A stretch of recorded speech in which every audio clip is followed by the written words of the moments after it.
Hello, the internet. All right, so this is the second video in the series. We've already done the play-in round. So now we're going to start with the first round, the round of 64. And we're going to start with the North Division of 16 teams as we wind down our list. And videos I hope I can drop every week or so for a while until it becomes a few weeks, because 16 games takes about 3 weeks to do. So we've been kind of starting this early. So I'm videotaping this in the end of January. So we just completed our first division. This is the top division. And so the number one seed in this division was the winner of our tournament last year, Star Realms. Star Realms is a deck building game where you get chips and bases, and those chips and bases give you coin to spend and give you attack power to attack the other person. It's a very fun game, very easy to play, very quick to play. There's a little bit of luck, but there's a little bit of strategy, so it's a very fun game. But our games of Star Realms are usually very, very epic, and this one was no different. My oldest boy got a whole bunch of good cards early. My strategy took a little bit longer to come into play, and he got me all the way down to 2 hit points before I went off on a 42 point damage round, and you start with 50 hit points. So most of our games of Star Realms are in an absolutely epic fashion, and so that's why we love it. And once again, we loved it. And it absolutely trounced the 16 seed Age of Empires 3, which actually had a better showing than last year, and so it'll probably stay in the tournament, maybe even bump up, get a better seed next year. And then our 8-9 seed. The 8-9 seeds are in danger this year because we have the plans, and any winner that doesn't score at least a 16 is in danger of being eliminated from the tournament and being replaced by a play-in team. Well, we started off with Chronology, which is a fun little card game where you are given an event and you predict where in your timeline it's going to go. At the start of the game, you have 1 card, so you have to figure out, is it going to be before the state or after the state? Then after that, you have to be like between which cards. First player to 10 cards wins. Fun little game, teaches you a little bit about history. Performed okay.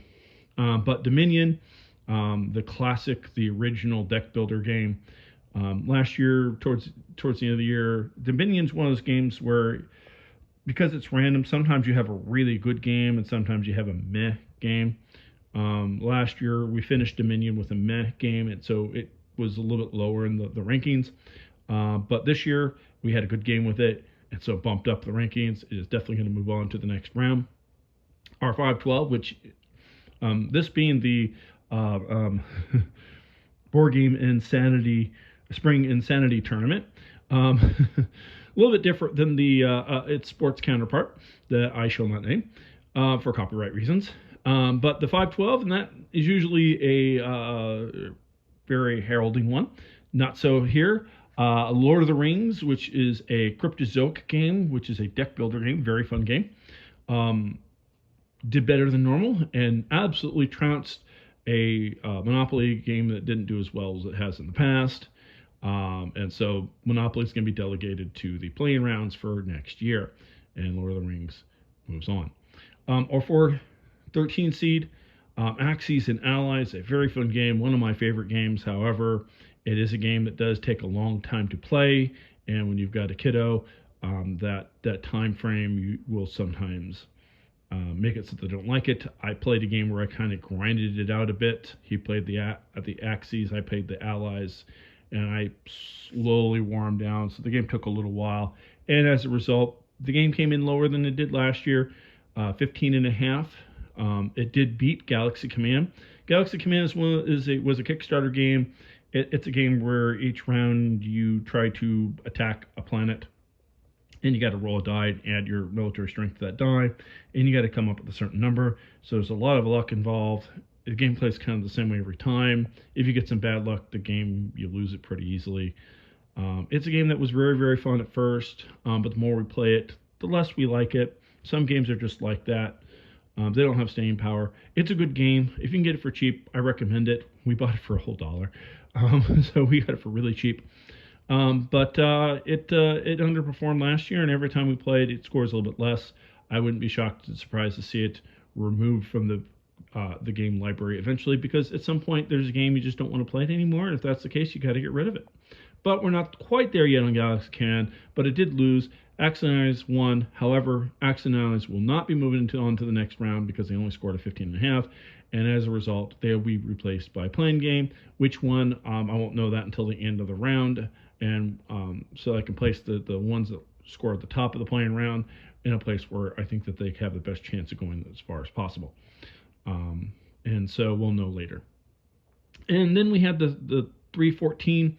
Legend of Drizzt is a dungeon crawler. It's one of those campaign games where you play a new one each time, and you just kind of, your character doesn't advance in this game, but you kind of go through all of the scenarios, and it's a fun little game.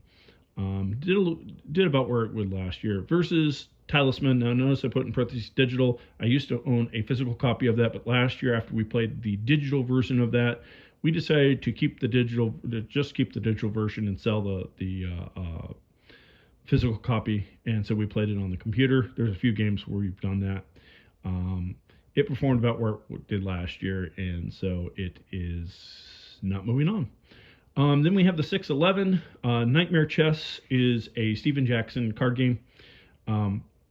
You start off with the normal chess game, and each round you can either do a normal chess move or you can play a card, and that card can replace your move. You'd spend about 30 minutes trying to set up your deck for that. And in that game, I played a total of 2 cards, and my kid played none. And so it definitely puts a weird spin on chess, but man, it can make or break the game, and it kind of broke it. So it didn't really score very well this year. I think chess will score higher than Nightmare Chess, just straight chess. So it underperformed and won't be moving on, but scored maybe just high enough to be in the tournament next year. Then we played against War of the Worlds, which is an interesting game. It is a strategy game, area control with a deck building component. I would not call it a deck building game, but it definitely has a deck building component, which is kind of fun. And it is a game where it's a 2-player game only, aliens versus humans. The first time we played it, I was the alien, he was the human. The aliens definitely have a huge advantage on the humans in this game, and it showed the first time we played, and it scored a little bit lower. This time we switched it, and so it ended up being a very epic game. He got me down to 1 human left, and I finally won the game just barely.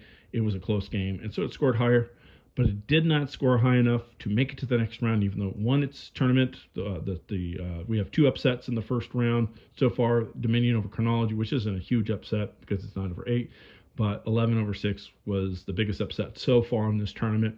However, it did not score high enough to move into the next round. It will be replaced with one of the playing games. And then we have Sapien.